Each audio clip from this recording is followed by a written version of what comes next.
बिस्मिल्लाहिर्रहमानिर्रहीम। अस्सलाम वालेकुम नाज़रीन, आप देख रहे हैं मेरा YouTube channel astrologer Mauzam Khan और मैं हूं मौज़म खान। आपको पता है कि कल मैंने एक वीडियो बनाई थी जेमिनाई पे, उसका पार्ट 1 था। अब पार्ट 2 बनाने जा रहा हूं ताकि कुछ और जो है वो सारी की सारी जो इन्फॉर्मेशंस रह गई हैं वो आप तक पहुँचें और आपको मरकरी के बारे में और जानने का मौका मिले। सबसे पहले ये है कि जो चीज़ें रह गई थी इसमें 7 पॉइंट हमारे डिस्कस करने जा रहे हैं। नंबर 1 कि जो जेमिनाई होती है उनकी पर्सनैलिटी कैसी होती है, फिजिकल स्ट्रक्चर कैसा होता है। जब किसी का सन इन जेमिनाई हो या मून इन जेमिनाई हो विद मरकरी, तो वो आदमी अच्छा पढ़ा लिखा, पोलाइट बोलने वाला, जेंटल तरीके से अपना एक्सप्रेशन देने वाला, सॉफ्ट इन नेचर, लोगों को बात समझाने वाला, लोगों की बात समझने वाला। और जेमिनाई बहुत एग्रेसिव नहीं होते, नॉर्मली फिजिकल नहीं होते। कोशिश ये करते हैं कि वो अपने आर्गूमेंट से, अपनी बातों से लोगों को, वो अपने सारे जो भी उनके आर्गूमेंट्स हैं, ये कमेंट्स हैं, वो लोगों तक पहुंचा दें, अपनी बात उन तक पहुंचा दें ताकि उनको आर्गूमेंट ना करना पड़े। फिजिकल वो, मैं जिस तरह मैंने पहले कहा, फिजिकल नहीं होते। गुफ्तगू में बहुत अच्छे होते हैं और गुफ्तगू में वो आपको अपने कमेंट्स के काउंटर, जब आप कमेंट देंगे तो उनके वो जवाब आपको देते रहेंगे। ये बात याद रहेगी। इनको पहचानना इसलिए बहुत आसान होता है जेमिनाई का, कि जेमिनाई जो होता है उनके होंठ जो होते हैं वो थोड़े ज़्यादा मोटे होते हैं।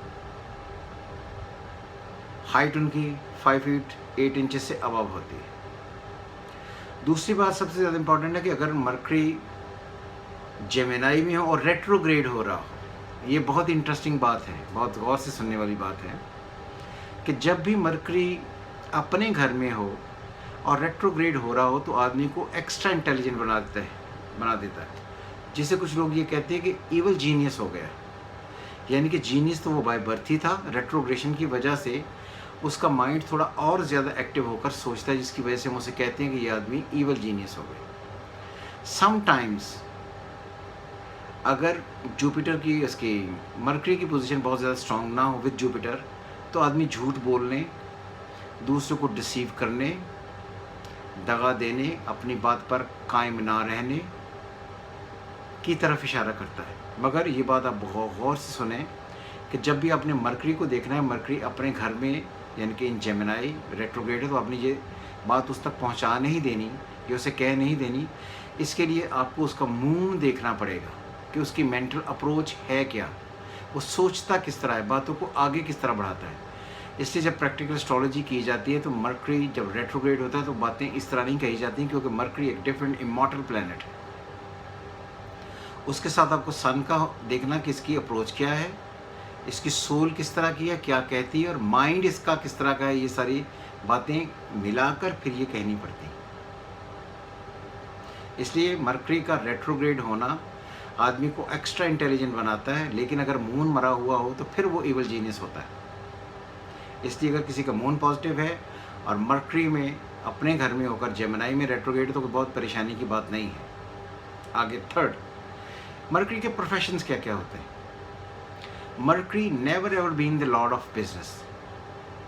मरकरी कभी भी बिजनेस का लॉर्ड नहीं रहा। इस बात को आप गौर से समझ लें। जिस तरह मैंने पहले भी कहा था कि सैटर्न कभी भी जंग का लॉर्ड नहीं रहा, तो इसलिए मरकरी भी कभी बिजनेस का लॉर्ड नहीं रहा। और बिजनेस क्या होता है, जब आदमी अपना ज़ाती पैसा लगाकर इंडस्ट्री खुद से लगाए, फैक्ट्री खुद से लगाए, मैन्युफैक्चरिंग खुद करे, प्रोडक्शन उसकी खुद करे, या अपनी कमाई हुई दौलत किसी और को दे इन्वेस्टमेंट की सूरत में और उससे पैसे कमाना चाहे, ये बिजनेस होता है। मरकरी के लोग जो हैं वो कम्युनिकेटर हैं, कंसल्टेंट हैं, निगोशिएटर्स हैं, मार्केटिंग, जहाँ पर लोगों को आप इक्तिसादी मामलात की तरफ खुद से लेकर जाएं, तो इनके लिए ज़्यादा बेहतर है। इसलिए कहा जाता है कि मरकरी के लोग अपनी अकल यानी अपनी सर्विसेज, अपनी मेंटल सर्विसेज देकर उसके अगेंस्ट पैसा लेने के लिए पैदा हुए हैं। मैं बार बार इस बात की बड़ी तलकीद करता हूँ कि तजारत, trade, verbal expression, counselling, media, communication, जहाँ पर आदमी अपने स्किल्स बेचकर, मेंटल स्किल्स बेचकर उसके अगेंस्ट पैसे लेता है, ये मरकरी है। मरकरी कभी भी बिजनेस का लॉर्ड नहीं रहा। फिर मैं आपको दोहरा दूँ ताकि आपको ये बात समझ आए। जो चीज़ हम खरीदे बेचते हैं मरकरी है।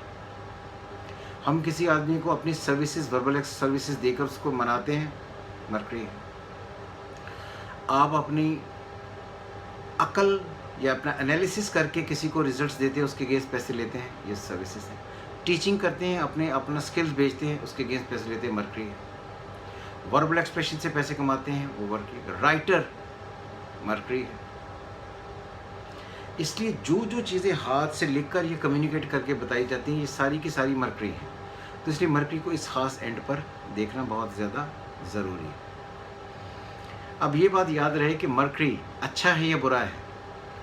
जब भी कोई एस्ट्रोलॉजर आपका ये चेक कर लेगा कि आपका मरकरी अच्छा है या बुरा है, तो 29th ईयर 29वां साल उसमें एक्स्ट्रा ऑर्डिनरी रिजल्ट जनरेट करेगा। अगर आप मरकरी अच्छा है तो 29th ईयर में आपको एलिवेशन हो जाएगी, प्रोग्रेसेस हो जाएंगी, बेहतर हो जाएगा, आला हो जाएगा, आपको मरकरी के एडवांटेज देंगे। और जब भी कोई सैयारा एस्ट्रोलॉजी में बेहतर होता है, जहाँ पर वो प्लेस्ड है वो घर और जिन घरों का वो मालिक है, इन तीनों जगहों पर जाकर एडवांटेज लेता है। अगर मरकरी किसी और प्लैनेट के घर में है और वो जाकर आगे से बेहतर होता है, तो 5 एक जगहों पर जाकर जहाँ पर मरकरी है, जिस सैयारे के घर में है उसके घर और मरकरी के अपने घर, ये सारी चीज़ें मिलकर एक एक्स्ट्रा ऑर्डिनरी एडवांटेज देती हैं, जिसकी वजह से आपको एक एक्स्ट्रा ऑर्डिनरी एडवांटेज लेना पड़ता है। ये एडवांटेज आपको तब मिलेगा। Fifth point number 5, mercury in 6th, 8th and 12th। जब मरकरी 6ठे, 8वें, 12वें घर में हो सन या मून से, तो ये डुअल एक्ट करता है। एक तो आपको सर्विसेज देता है, आपको कमर्शियल प्रॉपर्टी दिलवाता है, आपको अपनी ज़िंदगी में हिडन एडवांटेज देता है। छठे घर में हो तो छठे घर को कहते हैं कि हाउस ऑफ सर्विसेज। तो ये क्योंकि सर्विसेज का लॉर्ड है, तो सर्विसेज में जाकर बंदा वो तमाम एक्टिविटीज़ जो सर्विसेज जिनका directly concern sale, purchase, buying and selling से हो, या ऑडिटरशिप से हो, या कहीं प्रोफेशन ऐसा हो जहाँ पर लोगों को डिस्कस करना है, इन सारी प्रोफेशंस को डील करता है। यहाँ पर जाकर वो आपको सर्विसेज में एक्स्ट्रा ऑर्डिनरी एक्सेल कर देगा। अगर इस घर में जाकर वीक है तो फिर आपको इन सारी एरियाज़ में प्रॉब्लम क्रिएट कर देगा। आपको किसी न किसी तरीके से जो प्रॉब्लम्स हैं उनमें कहीं ना कहीं आपको प्रॉब्लम क्रिएट कर देगा। आप उस मामले में उलझ कर प्रॉब्लम क्रिएट कर लेंगे, आपके लिए प्रॉब्लम क्रिएट हो जाएगी।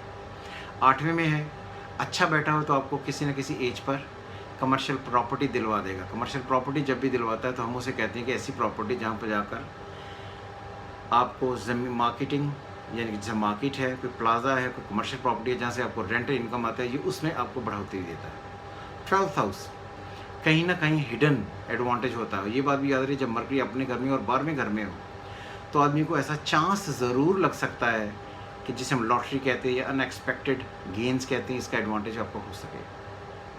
इसलिए मरकरी का 6ठे, 8वें, 12वें घर में पॉजिटिव होना अलग है, नेगेटिव होना अलग है। और जब ये इन्हीं घरों में नेगेटिव हो जाए तो फिर आपको प्रॉब्लम्स आ सकती हैं डॉक्यूमेंट्स की। आप फोर्जरी कर सकते हैं, आप फोर्जरी करके किसी नुकसान में आ सकते हैं, इम्प्रिजनमेंट हो सकती है, आप पर लीगल चार्ज लग सकता है, आप कई 36,000 किस्म के झमेलों में पड़ सकते हैं। जब भी मरकरी अच्छा हो या मरकरी किसी का बुरा हो तो आपको कभी किसी और की ज़मानत नहीं देनी है, किसी और की गारंटी नहीं देनी है। जब भी आप किसी और की गारंटी देंगे आप उसमें उलझ कर फंस जाएंगे। 6th, मरकरी की डिजीज़ क्या क्या है। Mercury deals with the mind, digestive system, skin disease, ENT, ये 4 डिजीज़ हैं।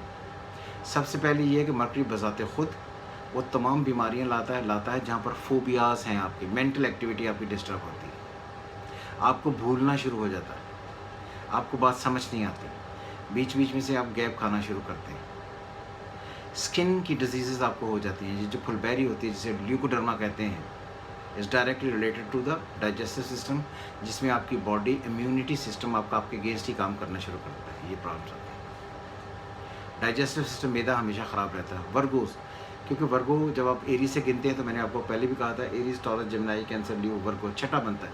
तो जो पेट का निचला टायर होता है ना, ये उनका हमेशा बाहर रहता है, ये अंदर कभी नहीं जाता, और ये उनकी बड़ी पहचान है वर्गो की। आपको ये प्रॉब्लम्स हैं, ये रहेंगी। आखिर आ गया कि अगर मरकरी ख़राब हो तो इसकी रेमेडी क्या है। कुछ लोग ये आपको ये रिकमेंड करेंगे कि जब अगर मरकरी आपका वीक है तो कोशिश ये करें कि आप ग्रीन जेड ये एमराल्ड चांदी में लेकर पहने, सबसे छोटी फिंगर में आपकी प्रॉब्लम्स ठीक हो जाएंगी। और ये बुध की मॉर्निंग को आपको पहन लें। कोई चीज़, कोई पत्थर, कोई धागा, कोई चीज़ आपकी तकदीर ठीक नहीं कर सकती है अगर अल्लाह ने बाय बर्थ वीक लिखी है। इसलिए ये जो जेम्स आपको जो आपको जेम्स रिकमेंड करें, स्टोन्स की तरफ खींच कर लेकर जाएं, आपको उनकी तरफ इसलिए नहीं आना है कि आप जब भी उनकी तरफ जाएंगे आपके लिए प्रॉब्लम्स क्रिएट होंगी। एक तो आप पैसा खर्चेंगे और फिर उनसे इलाज नहीं होगा। इसलिए ये बात पूरे तरीके से याद रख लें।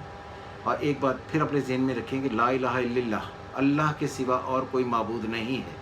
जब आप किसी स्टोन को इस गर्ज से पहने कि ये मेरी तकलीफ़ें दूर करेगा, तो ये शिर्क है, ये कभी नहीं करना। इसलिए इसकी कोई रेमेडी नहीं होती। रेमेडी सिर्फ एक ही है कि अपनी हर मुसीबत का अल्लाह से आपने रिक्वेस्ट करनी है, अल्लाह से आपने दुआ मांगनी है कि या अल्लाह मेरी मुसीबतें ठीक कर दे। अल्लाह ठीक कर देगा। और ये ठीक आप इल्तिजा तो अल्लाह से कर सकते हैं, और ये अल्लाह की अपनी मर्ज़ी है कि वो कब आपको रिलीफ देता है। इसलिए कोई अमल, कोई चीज़, कोई रिक्वेस्ट आप अल्लाह को मजबूर नहीं कर सकते कि ये मेरी बातें सुने। यानी कि जो मैंने बात कही, आप मजबूर अल्लाह मियाँ नाउज़ुबिल्लाह कि वो मेरी बात सुनकर इस पर अमल आपको आसानियाँ देगा। या आपने रिक्वेस्ट करनी होती है, मर्ज़ी अल्लाह की चलती है। तो इसलिए अल्लाह की मर्ज़ी पर सब ये छोड़ दें, फिर आपकी ज़िंदगी में आसानियाँ आ जाएंगी। और ये बात याद रहे कि जिसको भी मरकरी अर्ली डेज़ का लॉर्ड है, जब भी मरकरी अफ्लिक्टेड होगा तो अर्ली डेज़ में ये प्रॉब्लम्स आएंगी। आम तौर पर मरकरी जब अपने घर में होता है तो ये बीमारी जो आदमी को लगती है, ये पहले 28 के पहले लग जाती है, 29 से पहले लग जाती है, बाद में ये एक्सटेंडेड नहीं होती। उम्मीद करता हूँ कि आपको ये वीडियो पसंद आई होगी। मरकरी का सेकंड पार्ट, कोई और आपका क्वेश्चन रहता हो तो आप मुझसे पूछ सकते हैं। उम्मीद करता हूँ कि आपको ये वीडियो पसंद आई होगी। खुदा हाफिज़। पाकिस्तान जिंदाबाद।